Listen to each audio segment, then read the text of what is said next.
মোৰ প্ৰিয় দেশবাসী নমস্কাৰ। আজি 2025 বৰ্ষৰ প্ৰথমটো মন কি বাত। প্ৰতিবাৰে মাহৰ শেষৰটো দেওবাৰে মন কি বাত প্ৰচাৰ কৰা হয়, কিন্তু এইবাৰ আমি এসপ্তাহ আগতেই চতুৰ্থ দেওবাৰৰ পৰিৱৰ্তে তৃতীয় দেওবাৰেই মিলিত হৈছো, কাৰণ অহা সপ্তাহত দেওবাৰৰ দিনাই গণৰাজ্য দিৱস। মই সকলো দেশবাসীক গণৰাজ্য দিৱসৰ আগতীয়া শুভকামনা জনাইছো। বন্ধুসকল, এইবাৰ গণৰাজ্য দিৱস বৰ বিশেষ, কাৰণ এইবাৰ ভাৰতীয় গণতন্ত্ৰ ৭৫ বছৰীয়া হ'ব। সংবিধান প্ৰণয়ন কৰাৰ ৭৫ বছৰ হ'ব।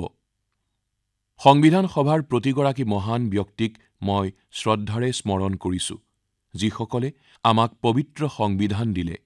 সংবিধান সভাত বিভিন্ন বিষয়ৰ দীঘলীয়া আলোচনা হৈছিল। সেই আলোচনাসমূহ সংবিধান সভাৰ সদস্যসকলৰ চিন্তাধাৰা, তেওঁলোকৰ বক্তব্য আমাৰ বাবে এক ঐতিহ্য। আজিৰ মন কি বাতত মোৰ প্ৰয়াস যে কেইগৰাকীমান মহান নেতাৰ কণ্ঠস্বৰ আপোনালোকক শুনাওঁ। বন্ধুসকল, যেতিয়া সংবিধান সভাই নিজৰ কাম আৰম্ভ কৰিছিল, তেতিয়া বাবা চাহেব আম্বেদকাৰে পাৰস্পৰিক সহযোগৰ প্ৰসংগত এক অতি গুৰুত্বপূৰ্ণ কথা কৈছিল। তেওঁ ইংৰাজীতে সম্বোধন কৰিছিল। তাৰ কিয়দংশ আপোনালোকক শুনাইছো। So far as the ultimate goal is concerned, I think none of us need have any apprehensions. None of us need have any doubt. But my fear, which I must express clearly, is this. Our difficulty, as I said, is not about the ultimate future. Our difficulty is how to make the heterogeneous mess that we have today take a decision in common and march in a cooperative way on that road which is bound to lead us to unity. Our difficulty is not with regard to the ultimate. Our difficulty is with regard to the beginning. বন্ধুসকল, বাবা চাহেবে এই কথাত গুৰুত্ব প্ৰদান কৰিছে যে সংবিধান সভাৰ সকলো একেলগে এক মতেৰে আৰু মিলাপ্ৰীতিৰে সৰ্বজনৰ হিতৰ বাবে কাম কৰিব লাগে। মই আপোনালোকক সংবিধান সভাৰ আৰু এটা অডিঅ' ক্লিপ শুনাম। এয়া ডক্টৰ ৰাজেন্দ্ৰ প্ৰসাদৰ, যি আমাৰ সংবিধান সভাৰ মুৰব্বী আছিল।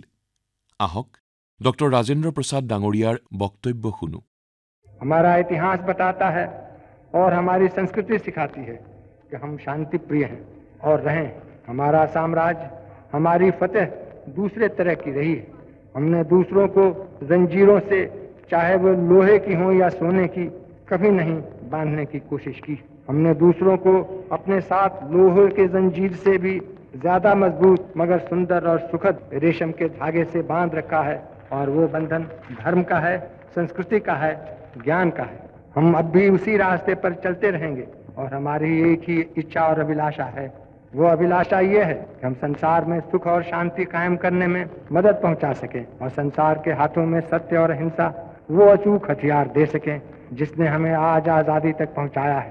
हमारी जिंदगी और संस्कृति में कुछ ऐसा है जिसने हमें समय के थपेड़ों के बावजूद जिंदा रहने की शक्ति दी है। अगर हम अपने आदर्शों को सामने रखे रहेंगे तो हम संसार की बड़ी सेवा कर पाएंगे। বন্ধুসকল, ডক্টৰ ৰাজেন্দ্ৰ প্ৰসাদে মানৱীয় প্ৰমূল্যৰ প্ৰতি দেশৰ দায়বদ্ধতাৰ কথা কৈছিল। এইবাৰ মই আপোনালোকক ডক্টৰ শ্যামা প্ৰসাদ মুখাৰ্জীৰ কণ্ঠস্বৰ শুনাম। তেওঁ সকলোৰে বাবে সম সুযোগৰ প্ৰসংগ উত্থাপন কৰিছিল। ডক্টৰ শ্যামা প্ৰসাদ মুখাৰ্জীয়ে কৈছিল, I hope, sir, that we shall go ahead with our work in spite of all difficulties and thereby help to create that great India, which will be the motherland of not this community or that, not this class of it, but of every person, man, woman and child inhabiting in this great land, irrespective of race, caste, creed or community. Everyone to have an equal opportunity so that he or she can develop himself and herself according to the best talent and serve the great common motherland of the earth. বন্ধুসকল, সংবিধান সভাৰ বিতৰ্কৰ মূল শ্ৰাব্যৰূপৰ এই কিয়দংশ শুনি আপোনাক সবৰো নিশ্চয় ভাল লাগিছে।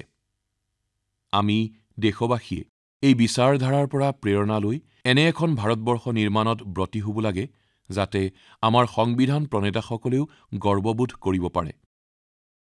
বন্ধুসকল, গণৰাজ্য দিৱসৰ এদিন পূৰ্বে অৰ্থাৎ ২৫ জানুৱাৰীৰ দিনটো হ'ল ৰাষ্ট্ৰীয় ভোটদাতা দিৱস, নেশ্যনেল ভোটাৰ্ছ ডে। এই দিনটো এইবাবেই মহত্বপূৰ্ণ কাৰণ এই দিনটোতে ভাৰতীয় নিৰ্বাচন আয়োগৰ স্থাপনা হৈছিল। আমাৰ সংবিধান প্ৰণেতাসকলে সংবিধানত নিৰ্বাচন আয়োগ তথা গণতন্ত্ৰত জনসাধাৰণৰ অংশগ্ৰহণক এক গুৰুত্বপূৰ্ণ স্থান দিছে। ১৯৫১-৫২ চনত দেশত প্ৰথমবাৰ নিৰ্বাচন অনুষ্ঠিত হওঁতে একাংশ লোকে সন্দেহ প্ৰকাশ কৰিছিল যে দেশত গণতন্ত্ৰ জীৱিত হৈ থাকিবগৈনে। কিন্তু আমাৰ গণতন্ত্ৰই সকলো সন্দেহক অসাৰ প্ৰতিপন্ন কৰিলে। এতিয়া ভাৰত সকলো গণতন্ত্ৰৰে মাতৃস্বৰূপা, মাদাৰ অৱ অল ডেমক্ৰেচিজ। বিগত দশককেইটাত আমাৰ গণতন্ত্ৰ শক্তিশালী হৈছে, সমৃদ্ধ হৈছে। সময়ে সময়ে আমাৰ ভোটদান প্ৰক্ৰিয়াক আধুনিক কৰি তোলাৰ বাবে, শক্তিশালী কৰি তোলাৰ বাবে নিৰ্বাচন আয়োগকো মই ধন্যবাদ জ্ঞাপন কৰিছোঁ। জনশক্তিক অধিক শক্তিমন্ত কৰিবলৈ আয়োগে প্ৰযুক্তিৰ শক্তিৰো ব্যৱহাৰ কৰিছে। দেশত নিৰপেক্ষ ভোটদানৰ প্ৰতি প্ৰতিশ্ৰুতিবদ্ধ হোৱাৰ বাবে নিৰ্বাচন আয়োগক মই অভিনন্দন জনাইছোঁ। দেশৰ জনসাধাৰণে অধিক মাত্ৰাত ভোটাধিকাৰ সাব্যস্ত কৰি দেশৰ গণতান্ত্ৰিক প্ৰক্ৰিয়াৰ অংশীদাৰ হৈ প্ৰক্ৰিয়াটোক অধিক শক্তিশালী কৰি তুলিবলৈ মই দেশবাসীক অনুৰোধ জনাইছোঁ। মোৰ প্ৰিয় দেশবাসী, প্ৰয়াগৰাজত মহাকুম্ভমেলা ইতিমধ্যে আৰম্ভ হৈছে। চিৰস্মৰণীয় জনসমুদ্ৰ, অকল্পনীয় দৃশ্যৰাজি আৰু সংহতিৰ সদ্ভাৱৰ এক অসাধাৰণ সংগম এই মহাকুম্ভমেলা। এইবাৰৰ কুম্ভমেলাত বিভিন্ন দিব্যযুগৰ সমাৱেশ ঘটিছে। কুম্ভমেলাৰ এই উৎসৱ বৈচিত্ৰ্যৰ মাজত ঐক্যৰ উৎসৱ। সংগমস্থলীত সমগ্ৰ ভাৰতৰ, সমগ্ৰ বিশ্বৰ জনসমূহ একগোট হয়। হাজাৰ বছৰ ধৰি চলি অহা এই পৰম্পৰাত ক'তো ভেদভাৱ নাই, জাতিভেদ নাই। ইয়ালৈ ভাৰতৰ উত্তৰ, দক্ষিণ, পূব, পশ্চিম সকলো প্ৰান্তৰে লোকৰ সমাগম ঘটে। কুম্ভমেলাত ধনী দুখীয়া সকলো একাকাৰ হৈ পৰে।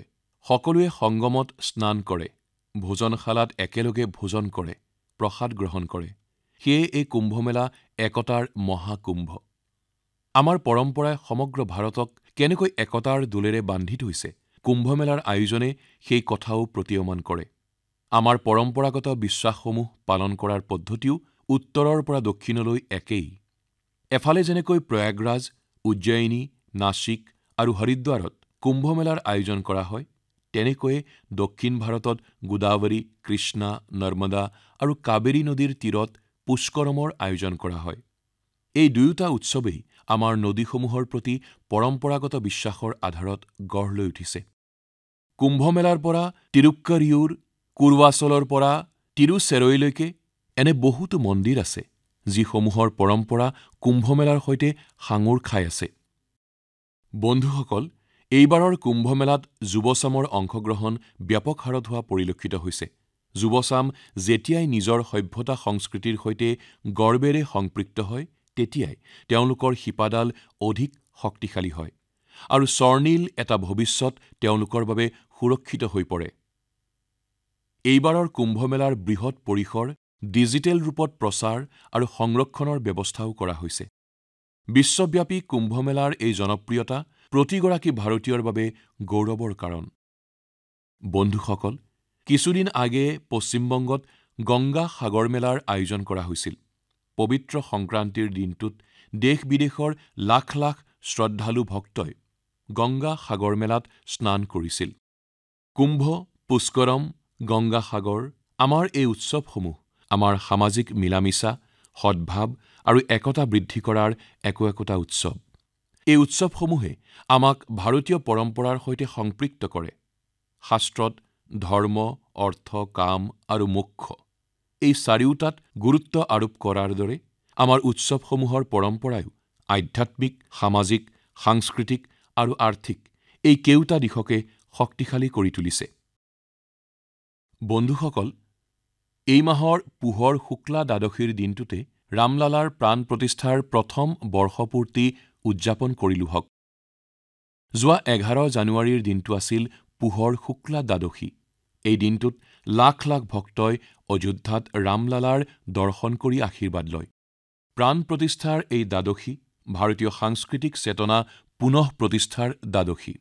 পোহৰ শুক্লা দ্বাদশীৰ এই দিনটো সেয়ে প্ৰতিষ্ঠা দ্বাদশী ৰূপেও অভিহিত হৈছে। প্ৰগতিৰ পথেৰে আগুৱাই যাওঁতে আমি আমাৰ ঐতিহ্যসমূহকো লগত লৈ সেইসমূহৰ পৰা প্ৰেৰণা লৈ আগবাঢ়িব লাগে। মোৰ প্ৰিয় দেশবাসী, 2025ৰ আৰম্ভণিতে ভাৰতে মহাকাশ অভিযানৰ ক্ষেত্ৰতো ঐতিহাসিক সফলতা অৰ্জন কৰিছে। আজি মই গৰ্বেৰে সৈতে ক'ব খোজো যে বেংগালুৰুৰ ভাৰতীয় স্পেচ টেক ষ্টাৰ্টআপ পিক্সেলে নিজাববীয়াকৈ ফায়াৰফ্লাই নামৰ এক ছেটেলাইট কনষ্টেলেশ্যনৰ সফল উৎক্ষেপণ কৰিছে। এই ছেটেলাইট কনষ্টেলেশ্যনটো বিশ্বৰ আটাইতকৈ হাই resolution hyper spectral satellite constellation. এই সফলতাই ভাৰতৰ মহাকাশ প্ৰযুক্তিক আগবঢ়াই নিয়াই নহয়, বৰং আত্মনিৰ্ভৰ ভাৰতৰ দিশতো ই এক বৃহৎ পদক্ষেপ। এই সফলতা আমাৰ মহাকাশ খণ্ডৰ ক্ৰমাৎ বৃদ্ধি পাবলৈ লোৱা শক্তি আৰু উদ্ভাৱনাৰ প্ৰতীকস্বৰূপ। এই সফলতাৰ বাবে মই পিক্সেলৰ সমূহ সদস্য, ইছৰো আৰু ইনস্পেচক সমগ্ৰ দেশৰ হৈ অভিনন্দন জ্ঞাপন কৰিছোঁ। বন্ধুসকল, কিছুদিন পূৰ্বে আমাৰ বিজ্ঞানীসকলে মহাকাশ খণ্ডতে অন্য এক বৃহৎ সাফল্য অৰ্জন কৰিলে। আমাৰ বিজ্ঞানীয়ে ছেটেলাইটৰ স্পেচ ডকিং কৰাবলৈ সক্ষম হ'ল। মহাকাশত দুখন মহাকাশযানৰ যেতিয়া সংযোগ ঘটোৱা হয়, সেই কাৰ্যকে স্পেচ ডকিং বুলি কোৱা হয়। এই প্ৰযুক্তি মহাকাশ কেন্দ্ৰলৈ সামগ্ৰী যোগান আৰু অভিযানকাৰী মহাকাশচাৰীৰ বাবে অত্যন্ত গুৰুত্বপূৰ্ণ। এনেধৰণৰ সফলতা অৰ্জন কৰা ভাৰতবৰ্ষ হ'ল চতুৰ্থখন দেশ। বন্ধুসকল, আমাৰ বৈজ্ঞানিকসকলে মহাকাশত গছপুলি ৰোপণ কৰি সেইবিলাকক জীয়াই কেনেকৈ ৰাখিব পাৰি সেই বিষয়ে প্ৰয়াসো কৰি আছে। ইয়াৰ বাবে ইছৰোৰ বিজ্ঞানীসকলে লিবিয়াৰ বীজ নিৰ্বাচিত কৰিছে। 30 ডিচেম্বৰৰ দিনা পঠিওৱা এই শস্যবীজ মহাকাশতেই অংকুৰিত হৈছে।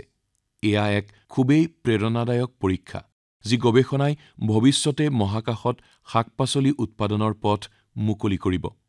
ই এইটো কথাকেই প্ৰকাশ কৰে যে আমাৰ বিজ্ঞানীসকলৰ চিন্তা চৰ্চা কিমান সুদূৰ প্ৰসাৰী। বন্ধুসকল, মই আপোনালোকক আৰু এটা প্ৰেৰণাদায়ক প্ৰচেষ্টাৰ বিষয়ে ক'ব খুজিছোঁ। IIT মাদ্ৰাজৰ এক্স-টিম কেন্দ্ৰই মহাকাশত মেনুফেকচাৰিঙৰ বাবে নতুন প্ৰযুক্তিৰ বিষয়ে কাম কৰি আছে। এই কেন্দ্ৰই মহাকাশত 3D প্ৰিণ্টেড বিল্ডিং, মেটেল ফোমছ আৰু অপটিকেল ফাইবাৰ্ছৰ নিচিনা প্ৰযুক্তিৰ বিষয়ে গৱেষণা কৰি আছে। এই কেন্দ্ৰই পানীৰ ব্যৱহাৰ নকৰাকৈ কংক্ৰিট নিৰ্মাণৰ দৰে বৈপ্লৱিক পদ্ধতিবিলাককো বিকশাই তুলিবলৈ প্ৰয়াস কৰি আছে। এক্স-টিমৰ এই গৱেষণাই ভাৰতৰ গগনযান অভিযান আৰু ভৱিষ্যতৰ মহাকাশ কেন্দ্ৰ নিৰ্মাণত সহায়ক হ'ব। ইয়াৰ উপৰি মেনুফেকচাৰিঙৰ ক্ষেত্ৰত আধুনিক প্ৰযুক্তিবিদ্যা প্ৰয়োগৰো নতুন পথ মুকলি হ'ব। বন্ধুসকল, এই সকলো উপলব্ধিয়ে এই কথাকেই প্ৰমাণ কৰে যে ভাৰতৰ বিজ্ঞানী তথা উদ্ভাৱকসকল ভৱিষ্যতৰ প্ৰত্যাহ্বানসমূহৰ সমাধানৰ ক্ষেত্ৰত সঁচাকৈ ভৱিষ্যত দ্ৰষ্টাৰ দৰে কাম কৰিছে। আমাৰ দেশে আজি মহাকাশ প্ৰযুক্তিত নিত্য নতুন সফলতা অৰ্জন কৰিছে। মই ভাৰতৰ বিজ্ঞানী আৰু উদ্ভাৱকসকল আৰু যুৱ উদ্যমীসকলক সমগ্ৰ দেশৰ হৈ শুভকামনা জনাইছোঁ। মোৰ প্ৰিয় দেশবাসী, আপোনালোকে বহুবাৰ মনুষ্য আৰু জীৱ-জন্তুৰ মাজৰ আশ্চৰ্যকৰ বন্ধুত্বৰ ছবি নিশ্চয় প্ৰত্যক্ষ কৰিছে। জীৱ-জন্তুৰ আনুগত্যৰো বহু কাহিনী বোধহয় শুনিছে। জন্তু পোহনীয়াই হওক কিংবা বনৰীয়াই হওক, মানুহৰ সৈতে ইহঁতৰ সম্বন্ধই আচৰিত কৰি তোলে। জীৱ-জন্তুৱে কথা ক'ব নোৱাৰে, কিন্তু সিহঁতৰ আচৰণ, ভাৱ-ভংগীক মানুহে সহজেই বুজি পায়। মৰমৰ ভাষা জীৱ-জন্তুবিলাকেও বুজি পায় আৰু প্ৰকাশো কৰে। মই আপোনালোকক অসমৰ এক উদাহৰণ শ্বেয়াৰ কৰিব খুজিছোঁ। অসমৰ এখন ঠাই হৈছে নগাঁও। এই নগাঁও হৈছে আমাৰ দেশৰ এক মহান বিভূতি শ্ৰীমন্ত শংকৰদেৱৰ জন্মস্থান। এই ঠাই বৰ মনোমোহা। এই অঞ্চল হাতীৰো বিচৰণভূমি। এই অঞ্চলত বহুতো এনে ঘটনা ঘটিছে য'ত হাতীৰ একোটা বিশাল জাকে খেতিপথাৰৰ এক বৃহৎ অংশ নষ্ট কৰি পেলায়। কৃষক চিন্তান্বিত হৈ পৰিল। চৌপাশৰ প্ৰায় 100খন গাঁৱৰ মানুহ পৰিশ্ৰান্ত হৈ পৰিল। পিছে গাঁওবাসীয়ে হাতীবিলাকৰো সমস্যা বুজি পালে। তেওঁলোকে বুজি পালে যে পেটৰ ক্ষুধাৰ বাবেই হাতীবিলাকে পথাৰৰ শস্য নষ্ট কৰে। গতিকে সমগ্ৰ গাঁওবাসীয়ে নিৰ্ণয় কৰিলে যে কিবা এটা কৰিব লাগিব। তেওঁলোকে এটা গোট সৃষ্টি কৰিলে, যাৰ নাম দিয়া হ'ল হস্তী বন্ধু। এই হস্তী বন্ধুৱে ভাবি চিন্তি 800 বিঘামান অনুৰ্বৰ মাটিত নেপিয়েৰ ঘাঁহৰ খেতি কৰিলে। এই ঘাঁহ হাতীৰ অতি প্ৰিয়। ফলত কি হ'ল? হাতীয়ে আৰু শস্য পথাৰৰ ফালে মুখ নকৰা হ'ল। হাজাৰ হাজাৰ গাঁওবাসীৰ বাবে ই সকাহস্বৰূপ হৈ পৰিল। তেওঁলোকৰ এই প্ৰচেষ্টাই হাতীবিলাককো সকাহ দিলে। বন্ধুসকল, আমাৰ সংস্কৃতি আৰু পৰম্পৰাই আমাৰ চৌপাশৰ জীৱ-জন্তুৰ সৈতে শান্তিপূৰ্ণ সহ-অৱস্থান কৰিবলৈ শিকায়। আমাৰ সকলোৰে বাবে এয়া এক সুখৰ খবৰ যে যোৱা 2 মাহত আমাৰ দেশত 2খন নতুন টাইগাৰ ৰিজাৰ্ভ বা ব্যাঘ্ৰ প্ৰকল্প সংযোজিত হৈছে। ইয়াৰে এখন হৈছে ছত্তীশগড়ৰ গুৰু ঘাসীদাস তমোৰ পিংগলা টাইগাৰ ৰিজাৰ্ভ আৰু দ্বিতীয়খন হৈছে মধ্যপ্ৰদেশৰ ৰাতাপানী টাইগাৰ ৰিজাৰ্ভ।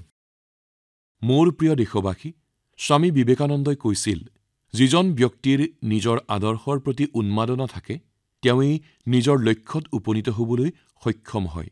যিকোনো লক্ষ্যত সফল হ'বলৈ হ'লে আমাৰ উৎসাহ, উদ্দীপনা আৰু সমৰ্পণৰ ভাৱ সবাতোকৈ প্ৰয়োজনীয়। সম্পূৰ্ণ একাগ্ৰতা আৰু উদ্দীপনাৰেহে উদ্ভাৱন, সৃজনশীলতা আৰু সফলতাৰ পথ মুকলি হয়। কিছুদিন আগতে স্বামী বিবেকানন্দৰ জয়ন্তীৰ সময়ত মই বিকশিত ভাৰত যুৱ নেতৃত্ব সন্মিলনত অংশগ্ৰহণ কৰিবলৈ সুযোগ পাইছিলোঁ। ইয়াত মই দেশৰ বিভিন্ন প্ৰান্তৰ পৰা অহা যুৱ বন্ধুসকলৰ সৈতে সময় কটাইছিলোঁ। যুৱক-যুৱতীসকলে ষ্টাৰ্টআপ, সংস্কৃতি, মহিলা, যুৱক-যুৱতী সম্বন্ধীয় আৰু ইনফ্ৰাষ্ট্ৰাকচাৰ জাতীয় বিভিন্ন ক্ষেত্ৰৰ বিষয়ে তেওঁলোকৰ চিন্তা চৰ্চা মোৰ সৈতে ভাৱ বিনিময় কৰিছিল। এই কাৰ্যসূচী মোৰ বাবে অতি স্মৰণীয় আছিল। বন্ধুসকল, কিছুদিন পূৰ্বে ষ্টাৰ্টআপ ইণ্ডিয়াৰ 9 বছৰ সম্পূৰ্ণ হ'ল। এই 9টা বছৰত আমাৰ দেশত যিমানবোৰ ষ্টাৰ্টআপ গঠন হ'ল, তাৰ আধাতকৈও অধিক টাইগাৰ 2 আৰু টাইগাৰ 3 অন্তৰ্ভুক্ত চহৰসমূহত স্থাপন হৈছে। এই কথা জানি প্ৰতিগৰাকী ভাৰতীয়ই গৰ্ব অনুভৱ কৰিব যে আমাৰ ষ্টাৰ্টআপ কালচাৰ কেৱল বৃহৎ চহৰসমূহতেই সীমাবদ্ধ হৈ থকা নাই, বৰং সৰু বৰ চহৰসমূহলৈ, আনকি গ্ৰামাঞ্চললৈও সম্প্ৰসাৰিত হৈছে। আৰু শুনি আচৰিত হ'ব যে সৰু সৰু চহৰৰ অধিকাংশ ষ্টাৰ্টআপ আমাৰ যুৱতীসকলৰ দ্বাৰা পৰিচালিত। যেতিয়া আমি শুনিবলৈ পাওঁ যে আম্বালা, হিছাৰ, কাংগ্ৰা, চেংগলপট্টু, বিলাসপুৰ, গোৱালিয়ৰ আৰু ৱাছিমৰ দৰে চহৰ ষ্টাৰ্টআপৰ কেন্দ্ৰ হৈ পৰিছে, তেতিয়া মন আনন্দেৰে ভৰি উঠে। নাগালেণ্ডৰ দৰে ৰাজ্যত যোৱা বছৰ ষ্টাৰ্টআপৰ পঞ্জীয়নৰ ক্ষেত্ৰত 200%তকৈও অধিক বৃদ্ধি হৈছে। Waste management, non renewable energy, biotechnology আৰু লজিষ্টিক্স আদিতেই অধিক সংখ্যক ষ্টাৰ্টআপ জড়িত হোৱা দেখা পোৱা গৈছে। এইবিলাক গতানুগতিক ক্ষেত্ৰ নহয়, কিন্তু আমাৰ যুৱ বন্ধুসকলে কনভেনশ্যনেল ছেক্টৰতকৈও আগলৈ চিন্তা চৰ্চা কৰি সফলতাৰ মুখ দেখিছে। বন্ধুসকল, 10 বছৰ পূৰ্বে কোনোবাই ষ্টাৰ্টআপ ক্ষেত্ৰৰ ফালে যাবলৈ ইচ্ছা প্ৰকাশ কৰিলে তেওঁ ককৰ্থনা বা নেতিবাচক বাক্যবাণৰ দ্বাৰা বিদ্ধ হ'বলগীয়া হৈছিল। কোনোবাই এনেকুৱা প্ৰশ্নও কৰিছিল যে আচলতে এই ষ্টাৰ্টআপ বস্তুটোনো কি? কোনোৱে কৈছিল এইবোৰ কৰি লাভ নাই। কিন্তু এতিয়া চাওক, এটা দশকতে কিমানখিনি পৰিৱৰ্তন আহি পৰিল। আপুনি ভাৰতত সৃষ্টি হোৱা এই নতুন নতুন সুযোগ সুবিধাৰ লাভ ল'বলৈ আগবাঢ়ি আহক। আপুনি যদি নিজৰ ওপৰত বিশ্বাস ৰাখে, তেন্তে আপোনাৰ সপোন সাৰ্থক কৰাৰ দিশত অগ্ৰগতি লভিবলৈ সক্ষম হ'ব। মোৰ প্ৰিয় দেশবাসী, সততাৰে, নিস্বাৰ্থ ভাৱনাৰে কৰি যোৱা কামৰ চৰ্চা সুদূৰ প্ৰসাৰী হয়।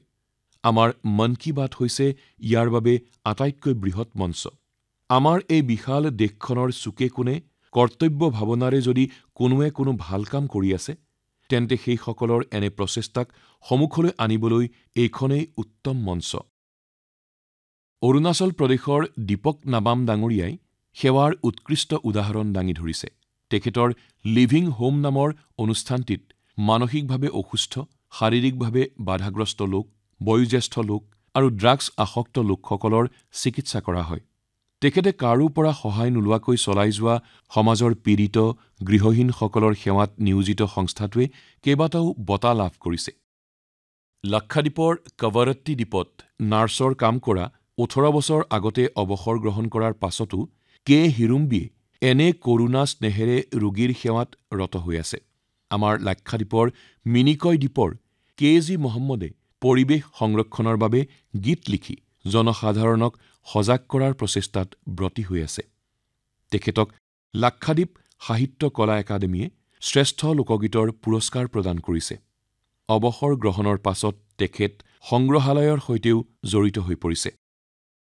বন্ধুসকল, আন্দামান আৰু নিকোবৰ দ্বীপপুঞ্জৰ নিকোবৰ জিলাৰ ভাৰ্জিন নাৰিকল তেলে অলপতে GI টেগ লাভ কৰাৰ পাছত ইয়াৰ উৎপাদনৰ সৈতে জড়িত মহিলাসকলক আত্মসহায়ক গোটৰ জৰিয়তে বিপণনৰ বিশেষ প্ৰশিক্ষণ দিয়া হৈছে। ই হৈছে আমাৰ আদিবাসী লোকসকলক আৰ্থিকভাৱে সবল কৰাৰ দিশত এটি বৃহৎ খোজ। মোৰ বিশ্বাস ভৱিষ্যতে নিকোবৰৰ ভাৰ্জিন নাৰিকল তেল বিশ্ববিখ্যাত হৈ উঠিব আৰু এই ক্ষেত্ৰত আন্দামান আৰু নিকোবৰৰ মহিলা আত্মসহায়ক গোটে বৃহৎ অৰিহণা যোগাব। মোৰ প্ৰিয় দেশবাসী, খন্তেকৰ বাবে কল্পনা কৰকচোন, জানুৱাৰী মাহৰ কলকাতা, দ্বিতীয় বিশ্বযুদ্ধৰ ভৰপক আৰু ভাৰতত ইংৰাজৰ প্ৰতি বিদ্বেষৰ ভাৱ চৰম শিখৰ পাইছেগৈ। চাৰিওফালে পুলিচে পিয়াপি দি আছে। এটি বিশেষ ঘৰত পুলিচৰ আবেষ্টনী আৰু সুদৃঢ়। তাৰ মাজতে নিশাৰ আন্ধাৰত মাটিয়া ৰঙৰ কোট পেণ্ট আৰু ক'লা টুপি পৰিহিত এজন ব্যক্তি সেই ঘৰটোৰ পৰা গাড়ীৰে ওলাই গৈ কেইবাটাও পুলিচৰ আবেষ্টনী পাৰ হৈ গৈ গুমু নামৰ এটা ৰেল ষ্টেচন পালেগৈ। ই এতিয়া ঝাৰখণ্ডত অৱস্থিত। তাৰ পৰা ৰেলগাড়ীৰে গৈ তেখেত আফগানিস্তান পালেগৈ আৰু তাৰ পৰা পালেগৈ ইউৰোপ। বন্ধুসকল, চলচ্চিত্ৰৰ কাহিনী যেন লগা এই কাহিনীৰ নায়কজন হৈছে আমাৰ দেশৰ মহান ব্যক্তি নেতাজী সুভাষ চন্দ্ৰ বসু। তেখেতৰ জন্মদিন 23 জানুৱাৰী। আমি পৰাক্ৰম দিৱস ৰূপে উদযাপন কৰোঁ। কেইদিনমান আগতে মই সেই ঘৰটোলৈ গৈছিলোঁ। তেখেতে পলায়ন কৰা সেই গাড়ীখন আজিও তাত আছে। ই আছিল মোৰ বাবে এটি বিশেষ অভিজ্ঞতা। সুভাষ বাবু আছিল এজন ভৱিষ্যৎদ্ৰষ্টা। তেখেত আছিল অতি সাহসী। তেখেত এগৰাকী সুপ্ৰশাসকো আছিল। মাত্ৰ 27 বছৰ বয়সতে কলকাতা কৰ্পোৰেশ্যনৰ চিফ এক্সিকিউটিভ অফিচাৰ হৈ পাছত মেয়ৰো হৈছিল। শিশুৰ বাবে বিদ্যালয় স্থাপন, দুখীয়া শিশুৰ বাবে গাখীৰ যোগান, পৰিচ্ছন্নতাৰ বাবে বিভিন্ন কাৰ্য তেখেতে প্ৰশাসক ৰূপে কৰিছিল। নেতাজী সুভাষ ৰেডিঅ'ৰ সৈতেও জড়িত হৈ আছিল। তেখেতে আজাদ হিন্দ ৰেডিঅ' স্থাপন কৰি ইয়াৰ জৰিয়তে প্ৰদান কৰা ভাষণ শুনিবলৈ বহু শ্ৰোতাই প্ৰতীক্ষা কৰি আছিল। তেখেতৰ এই ভাষণসমূহে বিদেশী শাসনৰ বিৰুদ্ধে যুঁজখনত অশেষ শক্তি প্ৰদান কৰিছিল। আজাদ হিন্দ ৰেডিঅ'ৰ জৰিয়তে ইংৰাজী, হিন্দী, তামিল, বাংলা, মাৰাঠী, পাঞ্জাবী, পষ্টো আৰু উৰ্দু ভাষাত বাতৰি প্ৰচাৰ কৰা হৈছিল। মই নেতাজী সুভাষ চন্দ্ৰ বসুক প্ৰণিপাত জনাইছোঁ। দেশৰ যুৱক যুৱতীসকলক মই তেখেতৰ বিষয়ে অধ্যয়ন কৰি প্ৰেৰণা ল'বলৈ অনুৰোধ জনাইছোঁ।